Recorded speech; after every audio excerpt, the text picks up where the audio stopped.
कहानी का टाइटल है शादी किसी और से प्यार किसी और से। एक बार ज़रूर पूरी कहानी को सुने प्लीज़। मैं एक साधारण लड़की थी, बिल्कुल गांव की। जब मेरी शादी हुई तब मुझे अपने पति के बारे में सारी बातें पता चला। वह कभी भी एक गांव की लड़की से शादी नहीं करना चाहते थे, लेकिन अपने माँ बाप की बातों में आ कर के मेरे से शादी कर लिए।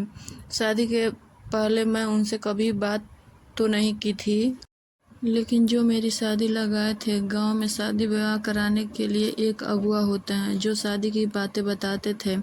उन्हीं के मुंह से मैं लड़के के बारे में सुनी थी। जब वह आते थे तब मम्मी और पापा से बात करते थे, तब उन्हीं के बात सुनकर मुझे लड़के से काफ़ी लगाव हो गया था।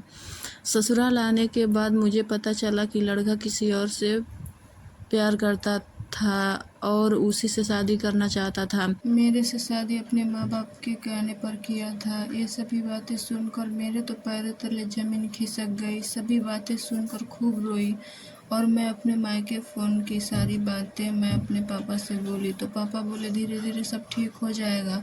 देखते ही देखते शादी हुए 20 दिन हो गया और लड़का अपने ड्यूटी पर जाने की बात किया और बोला माँ 5 दिन और बचा है मेरा छुट्टी, फिर मैं चला जाऊंगा। बोलो तो तुम्हारी बहू को 2 दिन के लिए घुमा के लाऊं। मेरी सास बोली हाँ हाँ क्यों नहीं, लेके जाओ। वैसे बहू आई है उसी दिन से काम ही काम में लगी रहती है।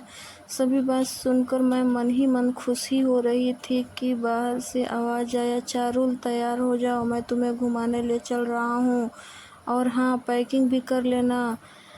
मैं गांव की लड़की, मैं सोची पहले पैकिंग कर लेती फिर तैयार हो जाऊंगी। फिर मैं किचन में जाकर सब्जी बना के पैक कर रही थी, तब तक मेरे पति बोलते हुए तैयार हो गई, पैकिंग हो गया। मैं किचन से बोली जी अभी तो पैक कर रही हूँ। उन्होंने बोला पैकिंग कर रही हो तो किचन में क्या कर रही हो। मैं बोली आ गई, बस पूड़ी पकाना है। तब तक वह किचन में आ गए और बोले ये सब क्या है और क्या होगा। मैं घूंघट से बोली जी आप ही तो बोल कर गए तैयार होने के लिए और पैकिंग करने के लिए। छोड़ो और रूम में चलो, मैं तुमसे पैकिंग करने के लिए बोला था और तुम खाना रख रही हो।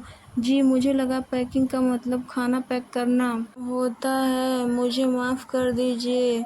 यही सब बातें मुझे तुम्हारी तरफ खींच रही है चारुल, इसमें माफ़ करने की क्या बात है। चलो छोड़ो ये सब बातें, कहकर बैग लाए और बोले दो अपना दो मेरा कपड़ा रख लो। मैं मन ही मन सोचने लगी इनको क्या हो गया जो मेरे बारे में इतना सोच रहे हैं।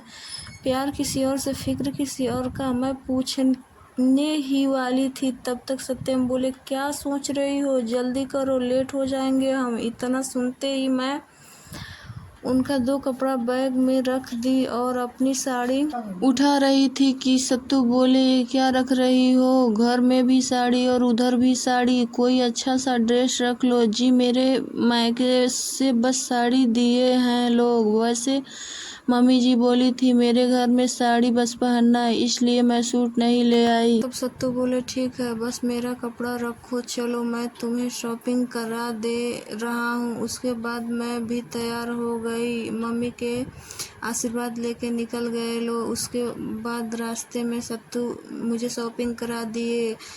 कपड़े सब सत्तू के ही पसंद के थे। वैसे सत्तू गांव में ही रह के इंटर तक की पढ़ाई की थी तो उनको पता था कि गांव में किस तरह के कपड़े पहना जाता है। सत्तू काफ़ी संस्कारी, समझदार, सुलझे किस्म के लड़के थे। लेने के बाद हम लोग वहीं रेस्टोरेंट में खाना भी खाए, फिर चल दिए। गाड़ी में मैं और सत्तू ही थे। तब सत्तू मेरे से पूछे चारुल तुम अपने बारे में कुछ बताओ और घूंघट हटा लो, मुझे बुरा लग रहा है, देखो ना लोग तुम्हें कैसे देख रहे हैं। तब मैं बोली घूंघट तभी हटेगा। आगे की कहानियाँ सुनने के लिए कमेंट बॉक्स में कमेंट करें। पार्ट 2 काफ़ी अच्छा है, मेरे चैनल को सब्सक्राइब करें।